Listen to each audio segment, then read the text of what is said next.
Bismillahirrahmanirrahim. Assalamualaikum warahmatullahi wabarakatuh. Waalaikumsalam warahmatullahi wabarakatuh. Alhamdulillahirabbil alamin. Wassalatu wassalamu ala asyrofil anbiya'i wal mursalin nabiyyina wa maulana Muhammadin wa ala alihi wa man tabi'ahum bi ihsanin ila yaumil din. Amma ba'd.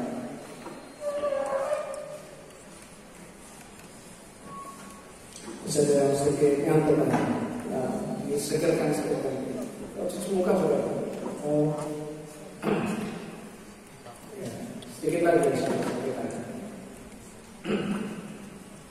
Ya, kita lanjutkan dulu yang tadi tentang pentingnya tadi. Sebelum nanti kita sedikit menyinggung tentang berkenaan dengan sanad Al-Quran. Kalau sanad Al-Quran nanti harus usahakan kita benar-benar berusaha punya impian, punya harapan supaya bisa memiliki sanad Al-Quran yang memang nanti bersambung sampai Rasulullah SAW. Wah, makan juga. Sebuah sanad yang nama kita kalau seandainya ada di situ itu merupakan hal yang sangat bagus dan menyenangkan. Karena para dahulu para ulama berlomba-lomba, berbondong-bondong untuk bisa mendapatkan sanad Al-Quran. Kalian perlu. Nah, masih berkenaan dengan hukum tajwid tadi, sebagaimana kita ketahui, syarat diterimanya amal ada dua. Yang pertama adalah ikhlas, kemudian yang kedua adalah ittiba'. Apa maksudnya dari ittiba' ini? Ini, kamu-kamu. Ittiba' artinya apa? Apa artinya ittiba'? Apa? Syarat diterimanya amal ada dua. Yang pertama adalah ikhlas, yang kedua adalah ittiba'. Ittiba' apa artinya? Ya, ittiba' kata atba'iyat ittaba'iyatan alias mengikuti. Yaitu mengikuti apa yang diajarkan oleh Rasulullah SAW. Maka ikhlas, niat baik saja dan cukup. Niat baik saja dan cukup. Harus sesuai dengan apa yang diperintahkan dan dikerjakan oleh Rasulullah SAW. Dalilnya, salah satu dalilnya adalah ayat terakhir dari surat Al-Kahfi. Ada yang hafal ayat terakhirnya? Ya, ya betul. Ini ya, ilahukum. Nah, setelah ini apa? Rabbihi falyamal amalan shalihan wa la yusyrik bi ibadati rabbih ahada. Nah, di sini barang siapa yang mengharapkan perjumpaan dengan Allah Subhanahu wa taala, falyamal amalan shalihan. Hendaknya dia beramal saleh. Nah, amalan saleh adalah amalan yang mengikuti sunnah Nabi Muhammad SAW, mengikuti apa yang dikerjakan oleh Rasulullah SAW. Ini syarat satu. Tapi tidak cukup. Syarat yang kedua, wala yusyrik bi ibadati rabbih ahada. Dia harus ikhlas. Ikhlas, tidak ria, tidak sombong, tidak kemudian mensyirikkan Allah Subhanahu wa taala. Maka ini amalan apapun harus memenuhi dua syarat ini. Kita sholat, niat kita baik, sholat zuhur misalkan, sholat zuhur karena Allah Subhanahu wa taala. Tapi caranya salah. Niat kita baik. Saya mau sholat zuhur daripada 4 biar tambah banyak, saya sholat zuhur 8 rakaat. Diterima enggak? Tidak diterima. Kenapa? Karena kehilangan rukun yang kedua ini, yaitu ittiba'. Rasulullah ajarkan sholat zuhur 4 rakaat ya sudah. Sholat subuh 2 rakaat, begitu juga seluruh amalannya lain. Dan membaca Al-Quran juga merupakan amalan sholeh. Sehingga ketika kita baca Al-Quran harus ikhlas, begitu juga harus mengikuti apa yang diajarkan oleh Rasulullah SAW, di mana beliau mengajarkan kepada para sahabatnya secara turun-temurun sampai kepada kita, mengajarkan Al-Quran dengan tajwid. Dengan tajwid. Warattilil Quran tartila.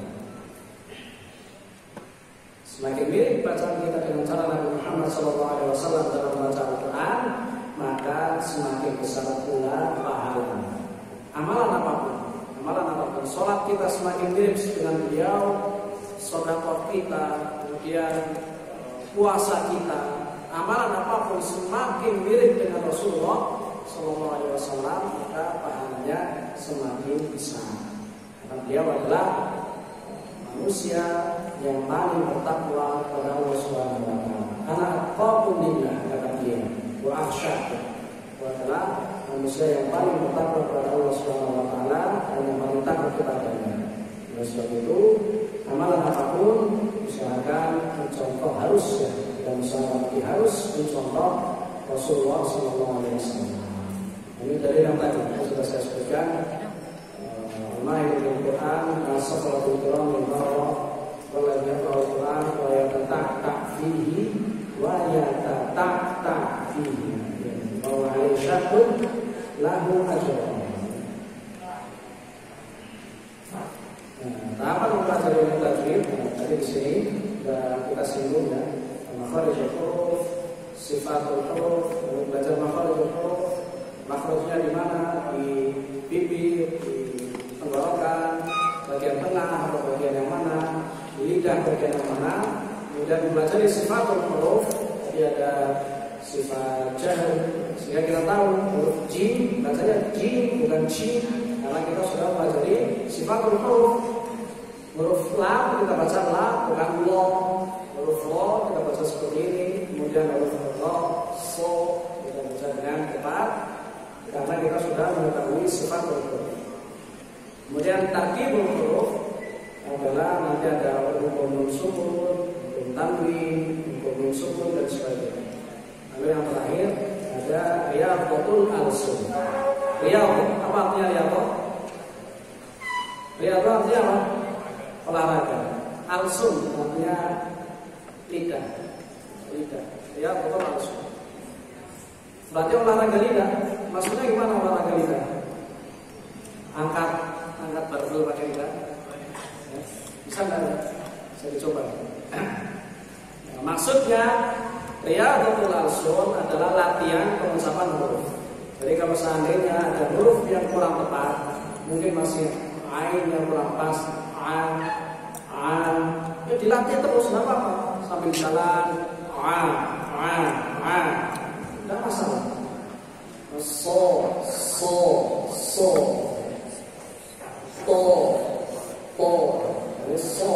harus so, bukan so. So terdengarnya sudah bagus so. Kalau apalagi sebagian ada yang mengucapkan so, bibirnya ke depan. Oh, ini kayak mantap sekali, tapi mantap salah. Oh, enggak so. Bibirnya biasa so. Kecuali kalau topak, atau ini baru bibir maju ke depan. Dan dan sebagainya. Ini tahapan belajar ya. Maka bagusnya yang dan semuanya ini ada di matan Jazariyah. Sebab itu bagus sekali kalau seandainya kita menghafal matan Jazariyah. Tidak banyak, cuma sekitar 106 bait, ya, sedikit. Kalau mau seperti tadi siapa tadi yang Thayyibatul Nasyad? Mana orangnya? Antum ya? Antum kalau mau menghafal Thayyibatul Nasyad juga boleh. Sedikit lebih banyak.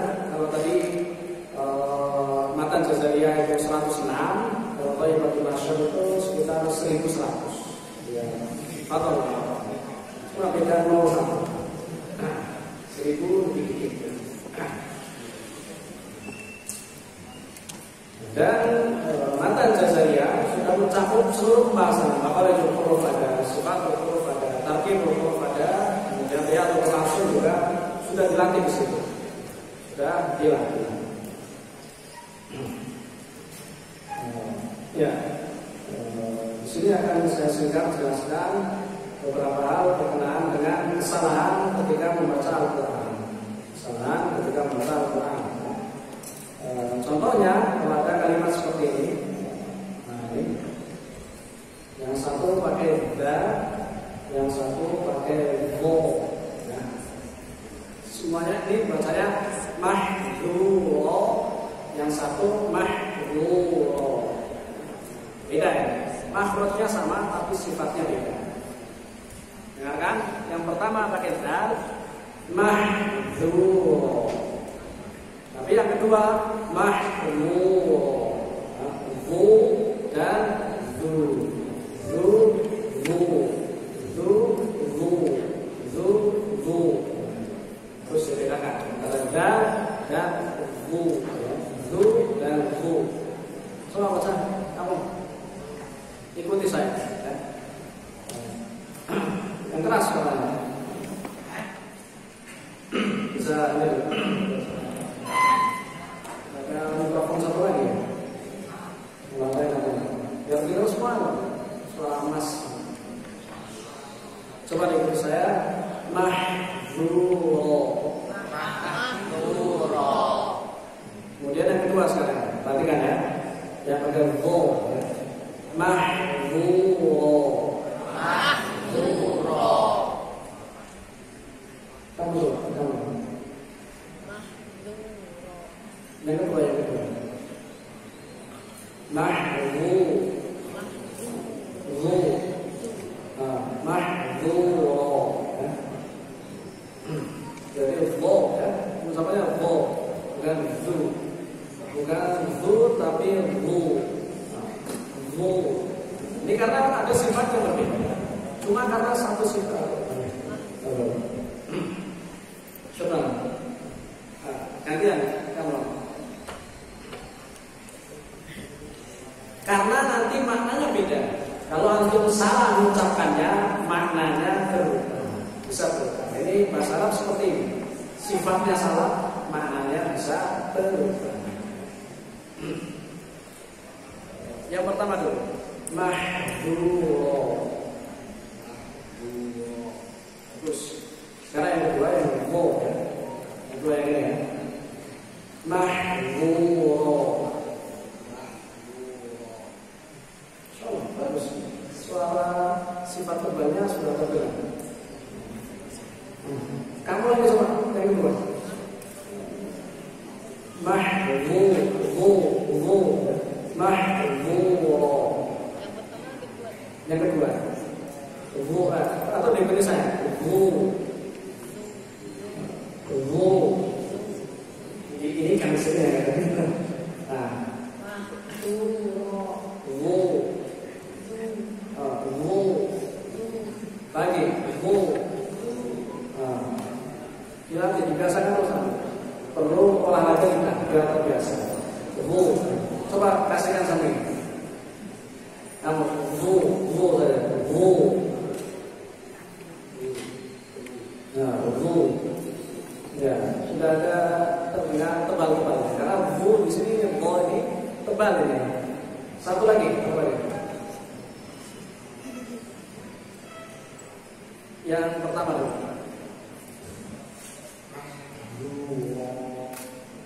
Yang kedua, ya,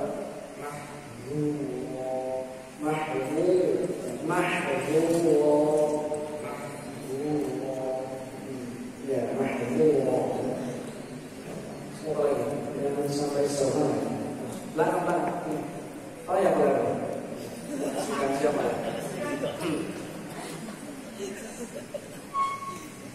Dibaca. Dari yang pertama, mahduro. Terus, sekarang yang fu.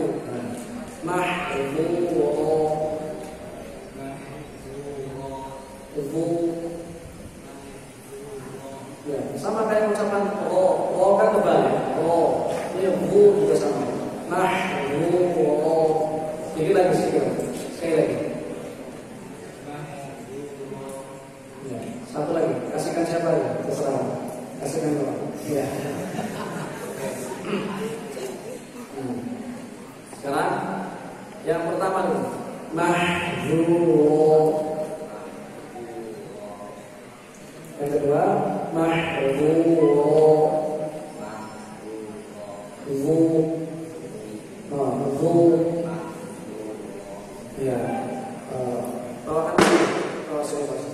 Ya, gantian yang sebelah sini. Kasihkan.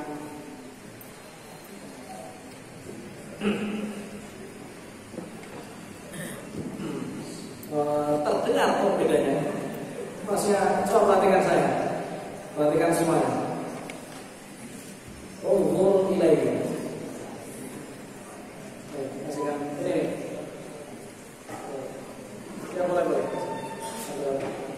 Kamu kasih bersama ruang. Biar terdengar menggunakan suara masam. Sebelumnya, perhatikan saya. Terdengar kok bedanya? Terasa nggak bedanya? Mahdzuro. Yang penting kalau sudah terasa, sudah tahu bedanya, nah ini sudah bagus. Tahu tuh. Jadi ini beda karena satu itu, satu zu. Nah, beda. Coba. Foto. Yang pertama dulu. Yang kedua, bu, ya. Lagi. Ya, sudah ada terasanya juga. Cuma perlu dilatih supaya terdengar tebal. Bu, sudah cukup bagus. Kamu. Sekarang kita ganti. Nah, ini kalau ini mudah ya. Kalau ini mudah. Yang satu asa, yang kedua aso, bukan sekedar so. Nanti, yang lainnya nanti. Kita dengarkan dulu. Silakan. Asa, aso, aso. Lah, kasihkan siapa dulu?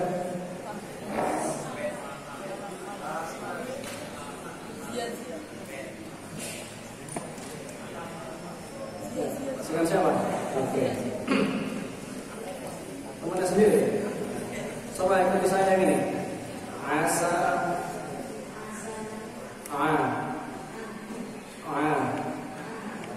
asa, aso, so.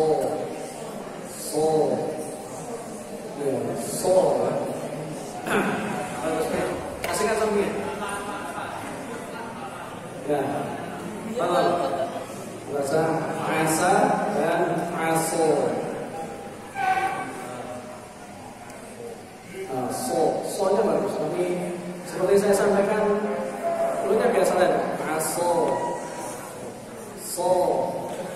dekatkan lagi dengan bagus. Aso, ada bloknya. Seperti itu. Jadi beda artinya antara sa dan so. Ya. Pegang dulu kamu. Dari tadi pegang gorengan terus. Asa, aso, so.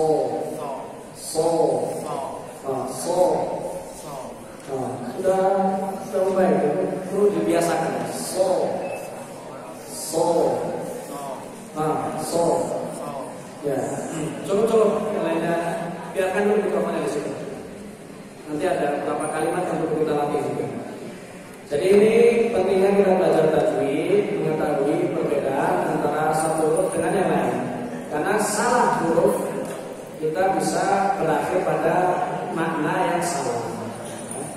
Seperti misalkan juga walad walad nah ini juga seringkali salah jadi walad ini bukan tapi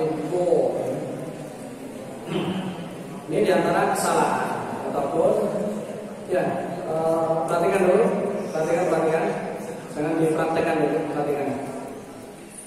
Ya, diantara kesalahan yang lain ada kesalahan harokat, kesalahan harokat jelas. An'amta terusnya dibaca an'amtu, tentu salah. Wa wada'na 'anka wizra. Salahnya apa di sini? Bonnya salah, harusnya wa wada'na ya. Sebentar.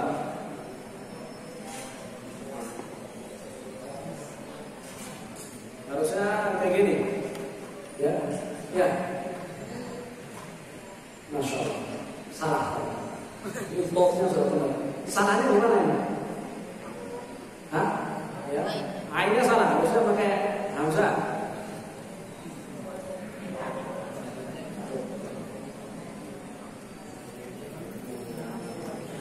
Harusnya kayak gini. Wawadok, nah, ini makin salah. Ain sudah punya wawadok. Ya, tadi salahnya apa? Nunnya, ya, nunnya panjang. Wawadok, salah ainnya panjang. Wawadok, nah, ain kawis. Kurang panjang saja bisa salah. Yang ini artinya dan telah kami letakkan. Wawadok, nah, kami surat beban itu sudah kami hilangkan. Kami. Kalau nunnya tidak panjang, artinya berbeda. Harusnya kami, yaitu Allah Subhanahu Wa Taala, menjadi mereka perempuan. Ya, ini kepada dhamir. Dan mereka para wanita sudah meletakkan bebannya. Maknanya sama, padahal cuma beda panjangnya saja. Jadi pentingnya belajar tajwid supaya makna Al-Quran kita tidak sama. Mestinya ada kesalahan lain. Kesalahan yang lain nanti kita lihat lagi kalau punya sudah. Sekarang kita singgung seperti yang saya sampaikan pembahasan terakhir berkenaan dengan sanad Al-Quran.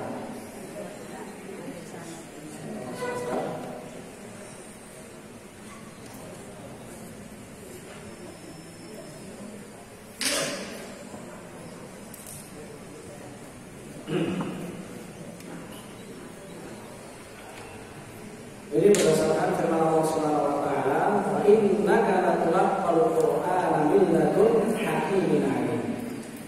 Ingat, perhatikan lafaz yang saya berikan ini, latulaqqa dari kata talaqqi.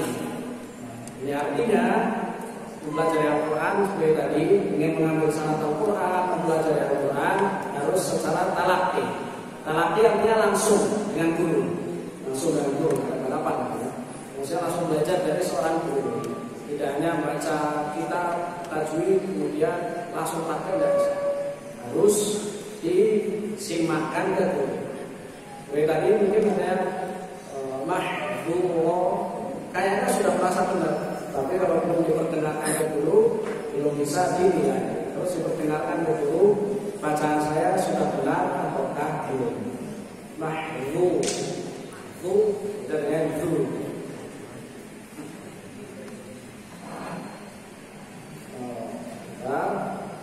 Ya, kurang lebih definisi sanad Al-Quran seperti ini. Gambaran mudahnya, sanad itu seperti sebuah syahadah atau sertifikat. Sertifikat pengakuan dari seorang guru kepada muridnya. Dan orang yang bisa memberi sanad adalah orang yang sudah dapat sanad. Jadi maksudnya gimana? Perhatikan. Seorang guru bisa memberikan sanad kepada muridnya kalau muridnya tersebut sudah dia yakini, muridnya ini sudah mumpuni, sudah pintar membaca Quran, sudah bisa menerapkan bacaan Al-Quran, sudah bisa mengajarkan Al-Quran. Maka ini baru kemudian dikasih sertifikat. Dalam sanad itu nanti akan ada silsilah bersambung. Dari misalkan Ibrahim ke sana, nanti akan ada tulisannya Ibrahim telah membaca dari Syekh Sajid. Dahulunya membaca dari Royan, dahulunya membaca dari Syekh Ibrahim. Kemudian membaca dari siapa lagi sampai nanti Hafiz membaca dari siapa? Asim membaca dari siapa? Abu Abdurrahman As-Sulami. Abu Abdurrahman belajar dari siapa? Uthman belajar dari siapa? Rasulullah SAW, Rasul pada malaikat Jibril, dan kemudian dari Allah Subhanahu Wa Taala. Nah, ini silsilahnya ada bersama. Makanya adalah silsilah mulia. Nama antum nyambung sampai Rasulullah, sampai kemudian malaikat Jibril dan Allah Subhanahu Wa Taala. Jadi nama antum nyambung, sudah dan diakui oleh beliau. Antum berhak mewarisi sanad Al-Quran ini. Maka sanad Al-Quran ini adalah pengakuan syahadat. Guru sudah mengakui kalau mumpuni, sudah hebat, sudah bagus bacaannya, hafalannya juga lancar, kemudian juga pemahaman tajwidnya sudah tepat. Lalu kemudian dikasih sanad. Maka menurut sanad Al-Quran merupakan cita-cita para ulama sejak zaman dahulu. Karena sambung sampai Rasulullah SAW. Kemudian kita ini semua kita ini. Dan sanad sebuah keistimewaan. Sanad cuma dimiliki oleh umat Nabi Muhammad SAW. Umat yang lain, orang Yahudi, Nasrani, tidak punya. Ada sanad. Kita adalah umat yang mulia, dimuliakan oleh Allah SWT dengan adanya sanad ini. Jadi kita ingin memastikan misalkan tadi hadis supaya hukuman ta'ala Al-Quran sanadnya sama. Kita bisa pastikan kalau ini benar-benar dari Rasulullah SAW. Begitu juga Al-Quran. Ada sanad sambung sampai kita sampai diruntut ada. Kalau ini belajar dari ini terus sampai Hafiz Hasim, Abdullah Sulami, Utsman bin Affan. Abdullah bin Mubarak pernah mengatakan al-isnadu minad-din. Sanad merupakan bagian dari agama ini. Laula al-isnad laqala man syaa ala man syaa. Kalau bukan karena sanad, maka orang bebas ngomong semaunya. Kalau seandainya hadis tidak ada sanadnya sekarang, orang akan mudah bikin hadis-hadis palsu. Tapi sekarang hadis palsu akan diketahui dari sanadnya. Sanadnya ada enggak? Kalau tidak ada sanadnya, bisa kita katakan mungkin hadisnya lemah, hadis palsu atau hadis. Tapi kalau sanadnya kuat, nah bisa kita katakan hadisnya sahih. Ini merupakan sabda Nabi Muhammad SAW. Begitu juga dalam masalah Al-Quran, sanadnya ada. Sanadnya ada. Di zaman Rasulullah SAW, beliau juga sudah pernah memberikan seperti syahadat, seperti sanad, memberikan pengakuan kepada beberapa sahabat. Khudhul Qur'an min arba'in. Pelajarilah Al-Quran dari 4 orang. Siapa ini? Siapa saja 4 orang ini? Ubay bin Ka'ab.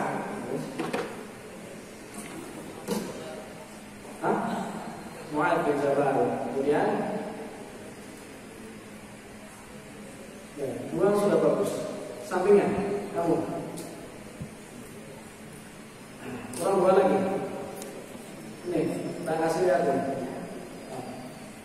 Siapa tuh? Siapa 2 lagi?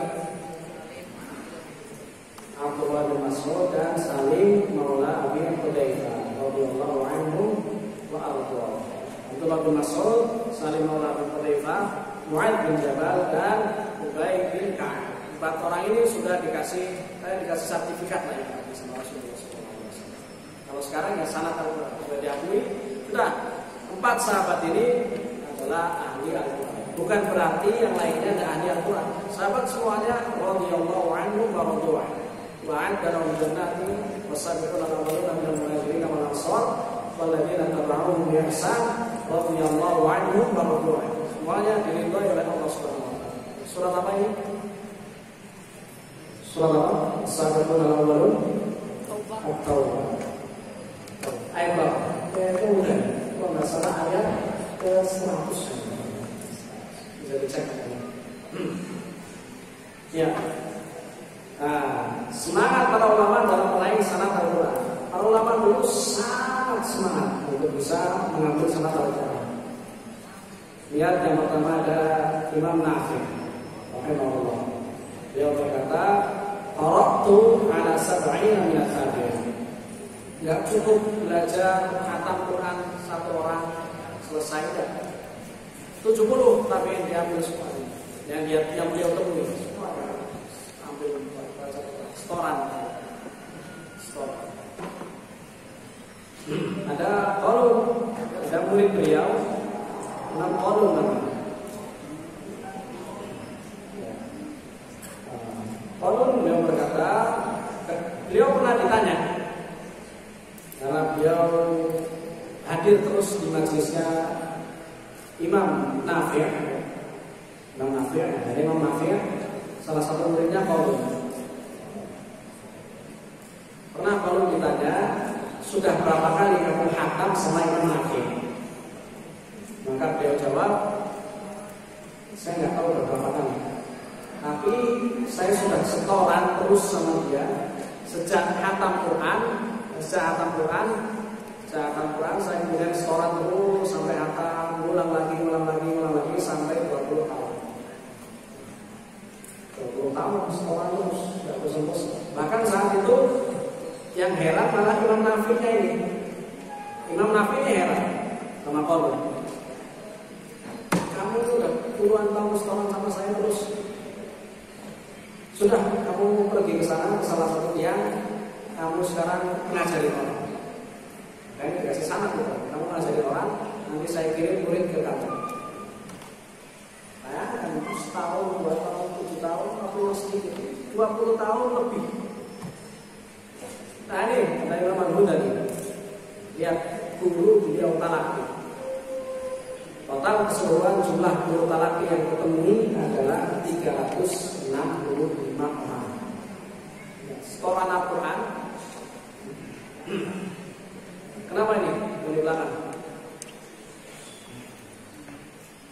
Setoran Al-Quran, beliau setoran Al-Quran sama gurunya bukan cuma satu. Dan mungkin khatam sekali sama seorang ustaz biasa.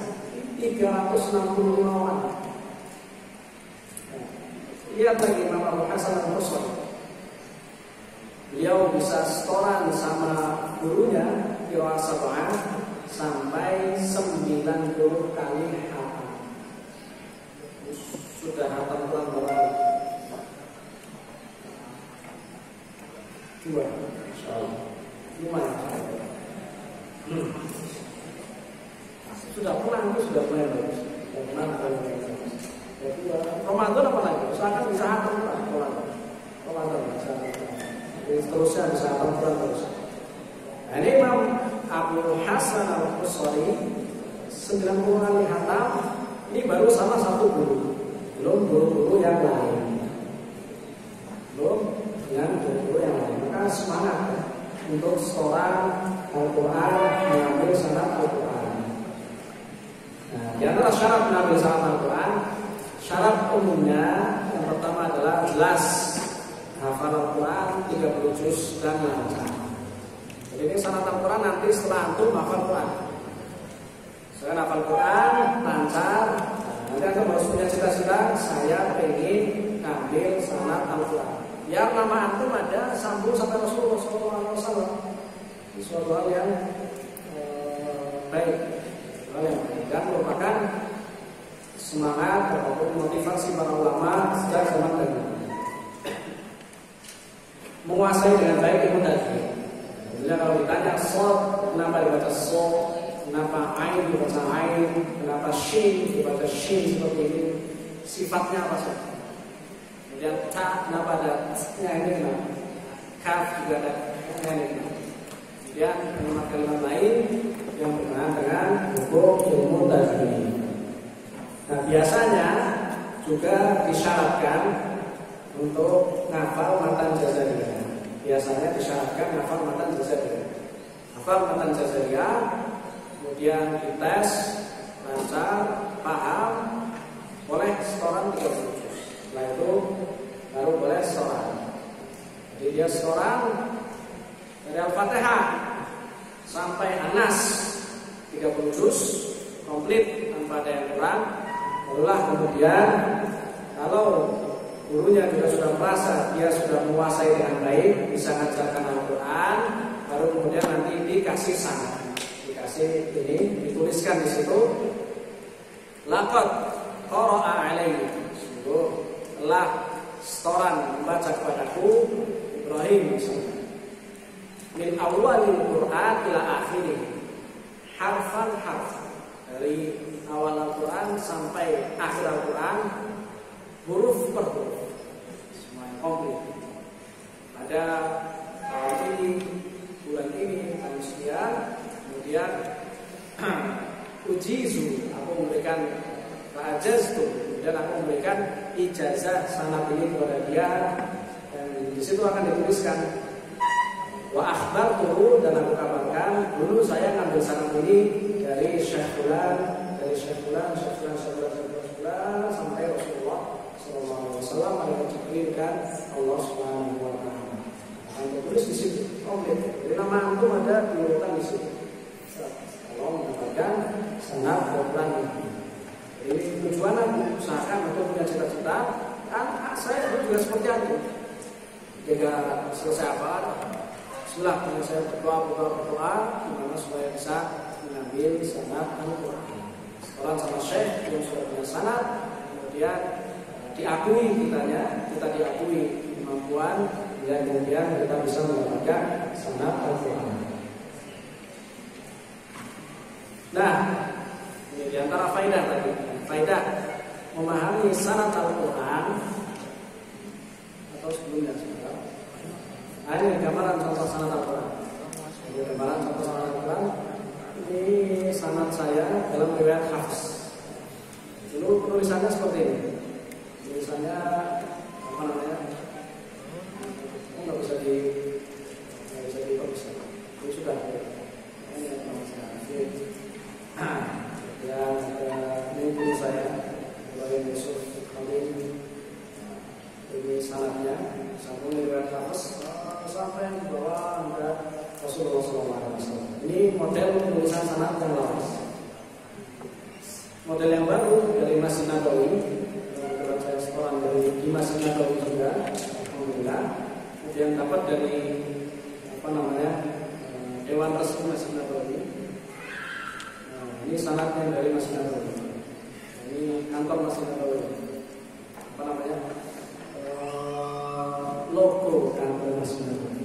Sekarang model sanadnya seperti ini. Ini sanad qiraat sab'ah. Kalau ini dari bawah ditulisnya. Penulisan yang terbaru seperti ini. Buat seperti bagan-bagan seperti ini. Bagan. Ini nama saya. Kemudian guru saya dari sini. Kemudian sanadnya sambung. Nah, di sini banyak sekali karena qiraat sab'ah. Bukan hanya satu riwayat saja. Qiraat sab'ah. Namanya Hafs. Kalau Hafs satu, qiraat sab'ah ada 14 riwayat. Ini sampai 14 riwayat sebelumnya sampai Rasul Sallallahu Alaihi Wasallam, kemudian Jibril, kemudian Allah Subhanahu Wa Taala, Rabbul Alamin. Ini gambaran sanad. Jadi kalau antum sekolah sama guru yang sudah punya sanad, guru tersebut nanti bisa memberikan sanad juga. Ya, terakhir sebelum kita tutup, masih ada 10 menitan. Atau adanya berapa sampai dulu sekalian. Ini faedah, salah satu faedah penting memahami ilmu sanad. Jadi perhatikan semuanya dari sekalian. Riwayat Hafs semuanya ada jalur sanad. Tadi saya sampaikan riwayat Hafs tadi bercabang sampai berapa cabang? Sudah ingat kan? Ya, 5 di Hafs tadi kan Hafs, Asy, terusnya. Nah, ke bawah ini bercabang. Kita bercabang kedua. Cabang 2 dulu. Nanti dari masing-masing bercabang lagi sampai 50 lebih. Setiap jalurnya ada tata cara membacanya. Ada sedikit perbedaan tata cara membacanya. Dan nantinya kita akan paham kenapa mad jaiz munfasil misalnya. Mad jaiz munfasil dalam riwayat Hafs bisa mad jaiz munfasil. Bisa dibaca berapa? 4, oke, dan kemudian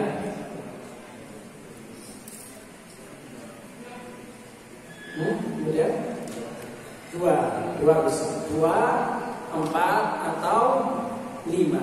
2, 4 atau 5. Kenapa bisa dibaca seperti ini? Ada jalurnya sendiri. Jalur yang 4 atau 5 dari jalur ini, Ubaid bin As-Sabbah. Jadi Hafs ketika mengajarkan kepada Ubaid bin As-Sabbah, beliau mengajarkan ke sekolah dengan jalur yang 4 harokat, 4 dan 5. Sedangkan ketika mengajarkan kepada Amr bin As-Sabbah, beliau mengajarkan dengan jalur yang kedua. Apakah ada bedanya? Jawabannya ada. Jadi kita tidak bisa sembarangan, tidak bisa sudah saya baca 2, saya baca 4, tidak bisa. Kita harus lihat jalurnya, karena nanti ada perbedaan. Gambaran mudahnya ini ada 13 perbedaan. Yang pertama kita lewati dulu. Ini ada kalimat mufassir ya. Kalau baca 2, kita harus ikutin jalur yang ini, namanya jalur al-misbah. Jalur ini, yang 2. Contoh mudahnya, misalkan di sini, di surat Al-Baqarah, wallahu yaqbidu wa yabsutu atau pakai shad. Wa yabsutu atau wa yabsutu. Pakai sin atau shad biasanya. Kenapa harus sin? Karena ada sinnya di atasnya. Nah, kalau kita baca pakai 4 harokat, kita bacanya di sini. Kalau baca ismul fasil kita baca 4 harokat, kita bacanya di sini dengan sin. Wallahu yaqbidu wa yabsutu dengan sin. Tapi kalau kita bacanya 2 harokat dari jalur misbah ini, kita nanti bacanya pakai shad. Kalau antum baca riwayat Hafiz pakai 2 harokat, kita bacanya pakai shad. Allahu yaqbidu wa yabsutu. Su, beda dengan su dan su. Su ini shad. Kemudian juga mana yang beda? Di surat ini nomor 13 ya. Satu contoh lagi. Nomor 13. Surat apa ini? Al-Musalah. Ayatnya gimana?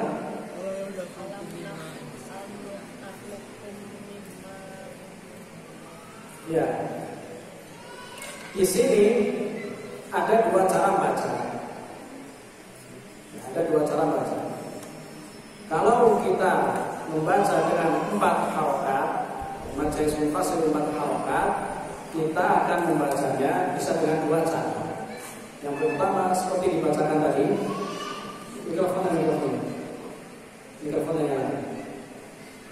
Kasihkan belakang ini.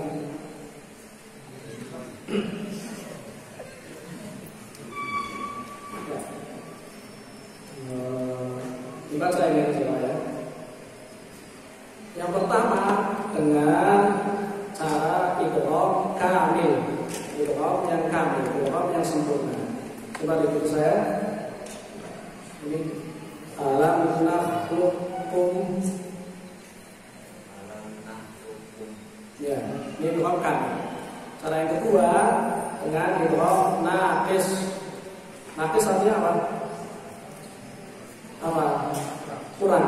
Apa yang kurang? Kurang idghamnya. Kurang idghamnya. Jadi kita akan membaca alam nakhluqukum. Nah, terdengar bedanya. Yang pertama alam nakhluqukum. Yang kedua alam nakhluqukum. Terasa nggak bedanya? Tidak terasa. Tidak ada yang terasa. Sekali lagi. Agar jelas ya. Yang pertama idgham kamil. Alam nakhluq ya saya biasa. Biar terasa. Alam nakhluqukum. Yang pertama. Yang kedua alam nakhluqukum.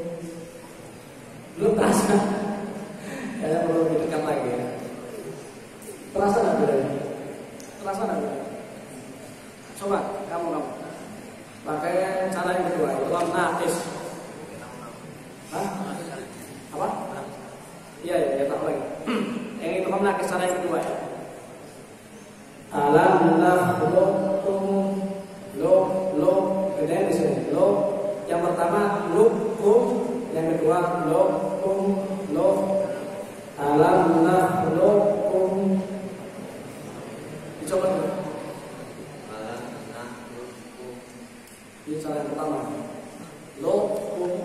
nakhluqkum. Terasa bedanya? Alhamdulillah. Tahu bedanya? Maksudnya udah terasa juga. Terasa juga Pak.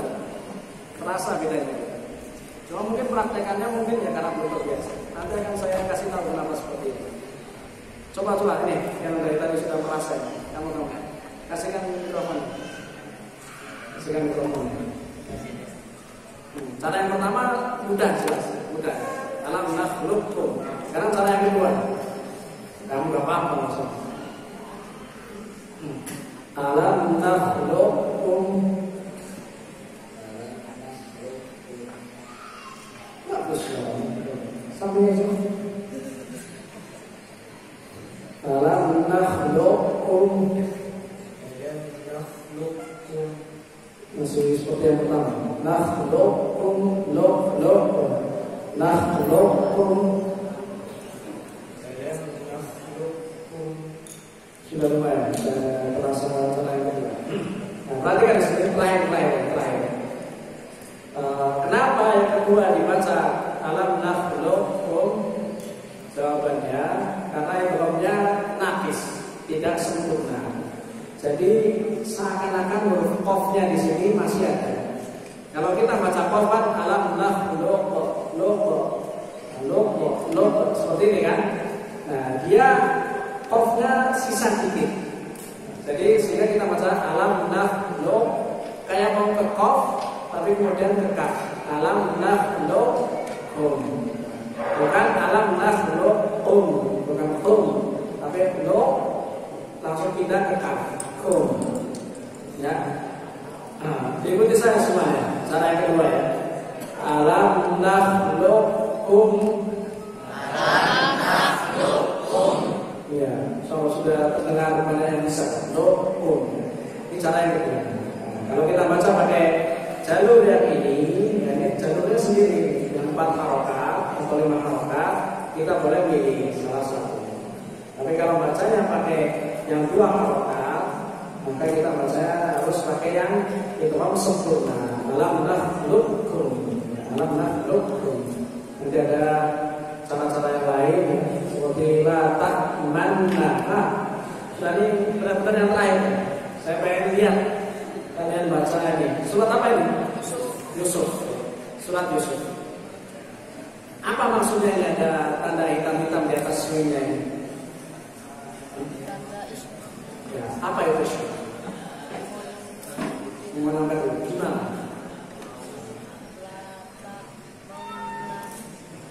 Mana momennya? Gimana tuh?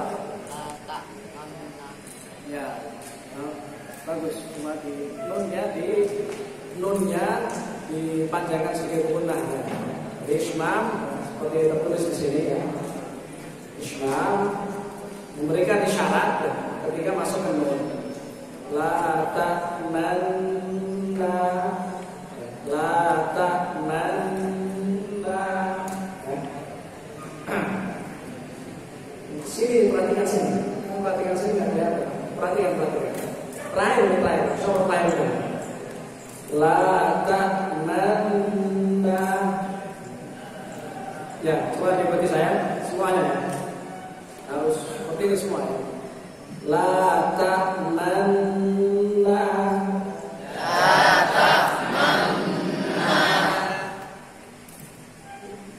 Sebagai masih la ta'manna. La ta'man. Ketika man masuk ke man langsung tarik ke depan. La ta'man.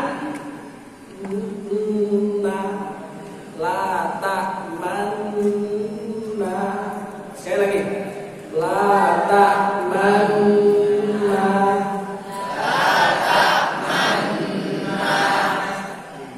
Kamu sekali lagi. La ta'manna. Udah bagus. Tapi di man dibaca sekali lagi. La ta'manna. La ta'manna. La ta'manna. Coba la ta'manna.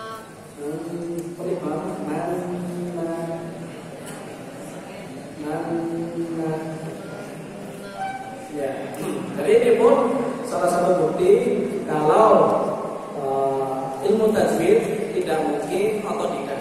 Nah, itu nggak akan tahu momennya pas kapan ini. Bukan pas mim pertama, tapi pas man masuk man sebagainya nah seperti itu. Nah, di sini sebenarnya ada cara yang kedua dari sudah ini buat lainnya. Cara yang kedua sama. Ini salah satu pentingnya kita memahami ilmu sehingga kita baca sesuai jalurnya. Ini kapan dibaca sin, kapan dibaca sod, ya sod sama ya sopo. Kapan dibaca tadi ada apa lagi? Alam nakhluqukum, alam nakhluqukum. Nah, itu harus sesuai dengan jalur sana. Jalur sana. Ya, kita usulkan pada kesempatan siang ini. Semoga apa yang kita dapatkan bermanfaat. Allahumma amin wa manfaat wa manfaat juga kalau ada kata-kata yang kurang berkenan lagi, mohon maaf ya. Kemudian gorengan dan tadi tak contoh-contohkan unta, cuma contoh saja. Bukan berarti kalian milik unta, bukan berarti kalian milik juga. Nah, cuma contoh saja, cuma sekedar contoh. Kalau ada hal yang lain, mohon dimaafkan. Wassalamualaikum warahmatullahi wabarakatuh. Wa akhiru da'wana alhamdulillahi alamin. Wa Subhanakallahumma wa bihamdika asyhadu an la ilaha illa anta astaghfiruka wa